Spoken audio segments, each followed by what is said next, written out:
Story 1. I believe it is due to the anonymity and distance present online. People are becoming accustomed to being rude online because it feels safe. This mentality then carries over into real life as well. Story 2.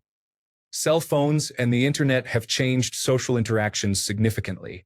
There are few consequences for being rude online, as many users feel pseudonymous. Additionally, the expectation for instant gratification has led people to react impulsively to minor inconveniences, often resulting in an unhealthy expression of anger. Having grown up before the widespread use of the internet and cell phones, I recall that it took much longer for individuals to reach a boiling point. Story 3. Rudeness has made some people famous and wealthy. They are loud and proud, attracting attention to their success, and others hope to imitate it. Story 4. As someone who grew up in the 1980s, I would argue that people used to be far more rude and violent than today. Story 5. I believe the pandemic was a time when people experienced significant stress, making socializing more difficult. It may not have seemed challenging for everyone, but humanity faced a form of mental health trauma comparable to that of World War II. As a result, many individuals became more depressed, anxious, irritable, and hypervigilant, struggling with patience and often reacting with anger towards those around them. While this is not the only reason, it certainly plays a significant role. Story 6.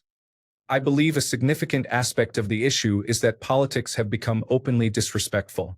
Our current president resorts to name-calling like a fourth-grade bully, which empowers his followers to behave similarly. It is absurd. Story 7. As video cameras become more common, the ability to hit someone without consequences becomes increasingly rare. People who behave poorly are not facing repercussions, so they continue to act disrespectfully. Story 8. I blame COVID.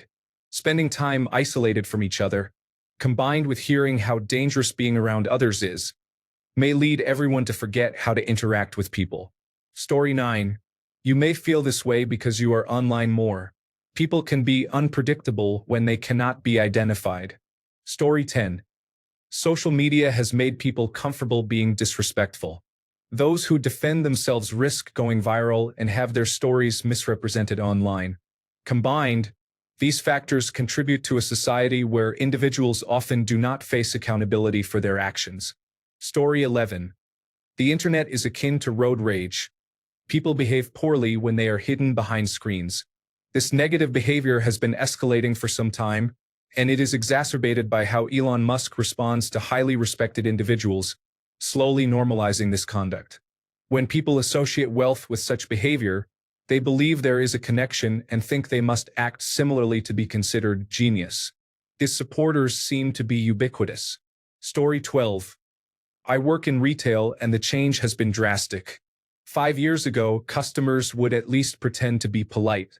Now, they openly yell at me for things completely out of my control. Last week, a customer threw her coffee at me because we were out of caramel syrup. Story 13. Check out The Antisocial Network on Netflix. It is particularly depressing since it seems that my generation, Generation X, is mostly responsible for the initial shift. Story 14. People have become selfish, and their love for each other has diminished. They no longer care about one another's well-being and only focus on their own. Story 15. Because everyone seems to care only about themselves and will step on you or anyone else to get what they want, the best protection is to keep negative people away. Story 16. Social norms are being broken and new ones are being formed. It is similar to the upset over someone not wearing a suit to the White House. I haven't worn a suit in 14 years, and that was for my wedding. The subtle, often unspoken rules that govern society make us feel uncomfortable when violated. For those of us who don't care, it is hard to see the problem, and that is the issue. They are uncomfortable and want us to feel the same way. Story 17. I blame it on the anonymity of social media combined with social injustices we all see or experience on a daily basis. It makes people jaded and wanting to lash out. Individuals can also make judgments based on limited information. Story 18. There is an unhealthy level of self-worship. The culture promotes the idea that it is only about individualism, labeling anyone who disagrees as a hater. This shift results in a loss of community and a sense of belonging, hindering contributions to the greater society. There is excessive encouragement and promotion of neuroticism. Story 19. I don't think this has changed in the last few 100,000 years. Circumstances change, though. It is now illegal to say some rude words about race. There are also anonymous forums like this. People are probably about the same, though. Even if it has changed, try quantifying it. It is also subjective. Story 20. A mix of factors has made rudeness more common. Stress and burnout are at an all-time high, with people working longer hours and feeling more pressure. Social media has normalized bluntness and hostility, rewarding the most controversial or aggressive opinions. Additionally, face-to-face interaction has decreased, leading to a lack of accountability in how people treat others when communicating through a screen. It is a perfect storm of stress, detachment, and frustration. Story 21. I honestly think it's because more people are in the defense world as life has been getting harder over the last few years. That's definitely part of it. Story 22. People who typically use common sense to recognize the value of a conversation have stopped engaging in discussions on social media. Those who remain often struggle to understand when to refrain from responding or when not to initiate a conversation in the first place. This behavior enables each other's lack of social skills. In contrast, the people I meet face-to-face are mostly polite and kind, similar to what I remember from my upbringing. Story 23. You have 30 to 40% of the country that is now addicted to negative media. They watch negativity. They listen to hostility. They go out and vote for divisiveness. Their churches promote animosity. Their politicians endorse their resentment. This has a tendency to impact the number of decent people you encounter these days. Story 24. Insecurity. It really is as simple as that. For thousands of years prior to the internet, humans could easily live in a bubble if they wanted to, not a toxic bubble, but just a limited understanding of the world and their place in it. Now, everyone is constantly exposed to content showing them what others have that they do not. Even if they are not envious by nature, it still subconsciously builds envy and fosters bitterness as they feel they are drawing the short straw every time. Now that it is ubiquitous and nearly inescapable, it makes people very volatile on many unrelated topics. This is a significant reason why social interactions often seem dumbed down nowadays, with everyone viewing arguments and debates as battles with clear winners and losers, resorting to petty insults when someone disagrees, or purposefully doing things just to upset the opposing side. The internet has brought juvenile thinking into the adult world, and we do not yet know how to handle it. For those who assert that it has always been like this, it's not the internet. There is a clear objective difference in society before and after the internet. It is puzzling how you reach that conclusion given the drastically altered state of general conversation and the social contract since the internet's current form was introduced and adopted. To be clear, this trend is not new. People have always been toxic and aggressive. I am merely suggesting that the internet has catalyzed many other issues, pushing us further into a hostile environment. There is an entire generation of young people who spent the late 2000s and all of the 2010s focused on the mantra of "you only live once and make money," and now they are complaining that members of their generation who became famous are selling out. The internet served as the fuel that kept that trend going. Story 25. COVID lockdowns negatively impacted mental health. Recovery is still ongoing. Many individuals are trapped in echo chambers and negative feedback loops, with technology contributing to the problem. Times are becoming more challenging. Inflation is rising, and the cost of living continues to increase. Dating and marriage rates are declining, indicating that people are becoming more focused on personal desires rather than family, community, and national connections. Story 26. Everyone is getting exhausted, and I know that for many people who have been working very hard, it is frustrating to see the biggest bullies succeeding, especially because of their behavior. It is difficult not to feel like you are being taken advantage of, and being kind often feels like it is preparing you to be submissive. Story 27. People are disconnecting more from real life in favor of online echo chambers, which can result in decreased empathy. Story 28. During the 1800 presidential election, A partisan newspaper commented on presidential candidate Sam Adams. You will judge without regard to the foolish talk of a president, the foolish talk of that strange mixture of ignorance and ferocity, of deceit and weakness, without regard to that hideous character, which has neither the strength and firmness of a man nor the gentleness and sensitivity of a woman. People being rude is not new. You are just old enough to notice it now. Story 29. In my opinion, it is enemy brought about by a few related causes. 1. The COVID-19 pandemic. During this period, we observed a significant percentage of the population refusing to engage in basic safety measures such as wearing masks and practicing social distancing. These individuals were so focused on their personal comfort that they willingly took actions they knew could harm others. When confronted, they often lashed out at those around them. Many were never held accountable for their actions and continue to proliferate within our society. It becomes very difficult to uphold personal moral standards when one realizes that others may not share the same values or sense of responsibility. Donald Trump. He normalized hatred and bigotry to an extent not seen since the 1950s, as well as open corruption to a degree unprecedented in America. Again, it is challenging to maintain a positive and altruistic mindset when half of the population appears to embrace hatred and revel in the dismantling of social norms. Economic disparity. We are witnessing the greatest wealth inequality in over a century. Wages for working and middle-class individuals remain stagnant while corporate executives receive substantial raises annually.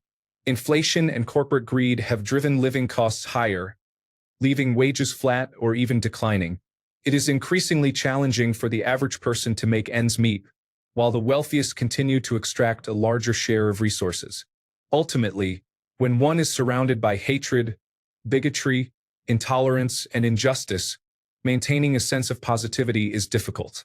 Observing that malicious individuals are repeatedly rewarded for their behavior, while virtuous individuals are overlooked, fosters a sense of lawlessness and moral decay.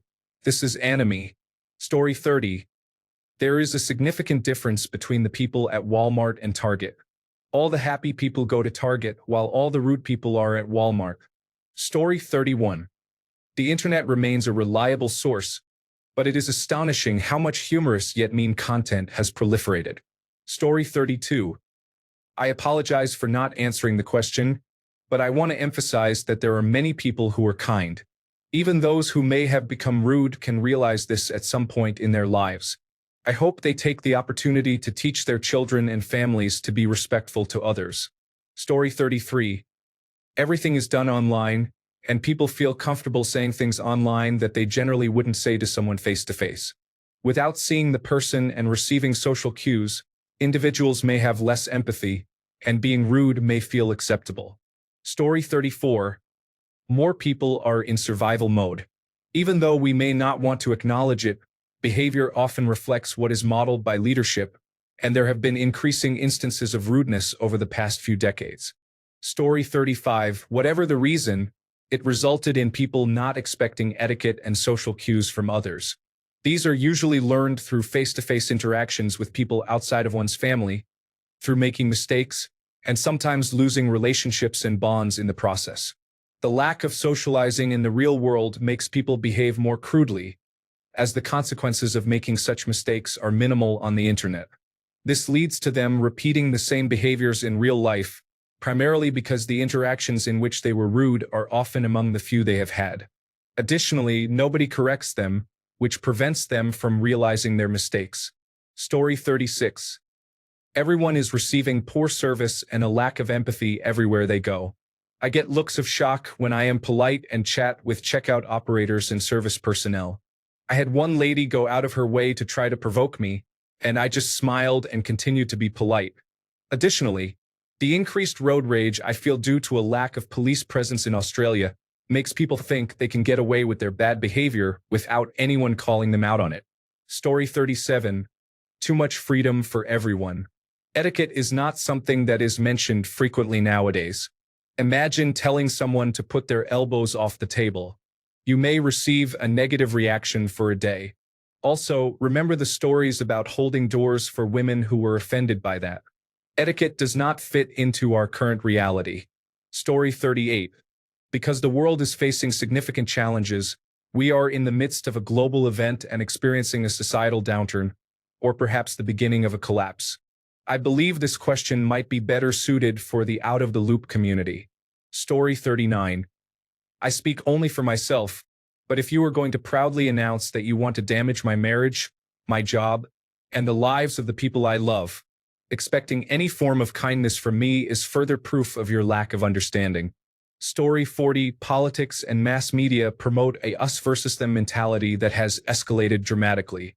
The President of the United States promotes a zero-sum game everywhere, where if someone else is suffering, he is winning. This attitude has trickled down to his supporters. Capitalism and toxic individuality foster a mindset of, I got mine.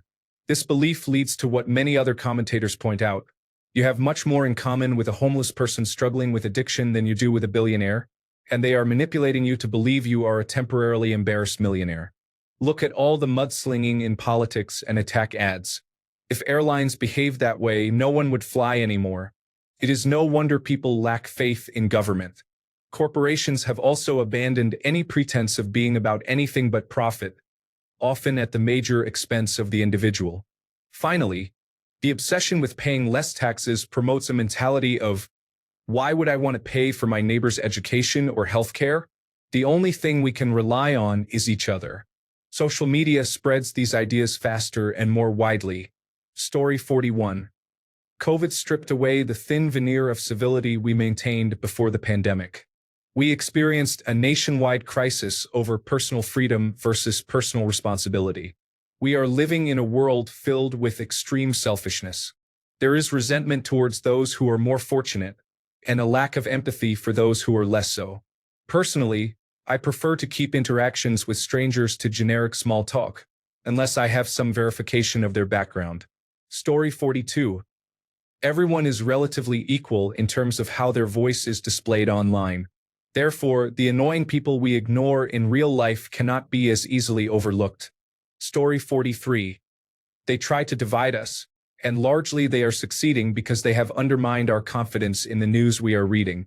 They make us fight each other with our faces buried deep inside our phones. Rest in peace. Story 44. It's probably because capitalism's grip is getting tighter, and we know we need change. However, we look around and feel like nothing is changing. We don't realize how not alone we are in this and how much we are purposefully made to think otherwise. What benefits the very wealthy is when we feel isolated and frustrated with one another rather than with them or global problems that, if solved, might diminish the upper class. We feel like we need to rely on applications and other online tools that ultimately isolate us while keeping us in 9-to-5 jobs. A good portion of us are not doing essential or fulfilling work but rather unimportant jobs, as discussed in a book by a noted author. All of this leaves us feeling empty and on edge. As a clumsy person, I notice this all the time. 5 to 10 years ago, people used to react so kindly when I apologized, but now many seem frustrated and upset. Story 45. I think 2020 turned our world into a defend yourself and your loved ones at all costs kind of vibe. Now everything and everyone is scary. Story 46. More than ever, communication occurs electronically through emails, texts, and message boards. This shift has started to dehumanize interactions, making it easier to perceive people as mere objects rather than individuals. It becomes much easier to treat others poorly when they are viewed as impersonal entities rather than fellow human beings. Story 47. It's a lifestyle where everyone is in a rat race. Even kids are indoctrinated into it at an early age through the education system. Story 48. Most people behave tough online and continue doing so because they feel safe and untouchable. Story 49. Accepting that they made a mistake is important, but being unwilling to discuss it hinders improvement and growth. It is perfectly acceptable to make mistakes. It is part of human nature. Story 50. Trump emboldened the least intelligent people in the United States going into the 2016 election. His baffling dual ascendance to President of the United States has only validated them in their simple minds and amplified the doubling down on losing propositions. Story 51. People saw how empathy works during COVID-19. Many individuals changed, and some revealed their true colors. I think that was when I stopped trusting people entirely. Story 52. No. You have just gotten older, and you remember a time when everyone was wonderful and everything was perfect. The music was also better, and the television shows were all classics. Story 53. In an online space, there is toxic online disinhibition. In real life, consider US politics. A person with a history of heinous behavior over decades is now the president, while the opposing political party criticizes someone who chose to be more vocal in protest at the State of the Union. Being immature and ungrateful brings results and success, while doing the right thing leads to being criticized. Story 54. People have become more entitled, assuming that the world owes them something. Additionally, individuals often feel safe to say anything behind a screen. Sometimes people just need a strong reality check, as there seems to be a decreased fear of real consequences. Story 55. People often say this after the pandemic, but I believe it reflects a moral panic. There have always been individuals who are rude and those who are kind. Story 56. I think there is a lot of entitlement these days. Everyone seems to be focused on, I worry about me and only me. We also have a generation that does not like being told no. Story 57. When the President of the United States is the rudest and slimiest person in the entire world, it gives a pass to his followers to behave in the same way. Story 58. Emboldened individuals, when your leaders demonstrate that one can be an unrepentant sociopath without consequences, people who already have those tendencies feel more comfortable expressing them. Story 59. Single-parent families are a reality where it takes two to make a child and two to raise a child. Morally, we have set the bar too low, leading to a lack of personal responsibility. As a result, we face challenges with individuals who do not contribute positively to our society. Story 60. People become less physically violent but more emotionally abusive as they grow older. This is true across all ethnicities in my experience with or without the internet, and may just be a human trait. If they experience extreme loneliness in their elderly years, sometimes they regain their kindness. Story 61. Everyone you interact with is getting older, including yourself. People have seen enough of this and just want to go home and sleep. Stop holding them hostage. Thanks a bunch for sticking around till the end of the video. Remember to subscribe, and until next time, stay awesome and goodbye.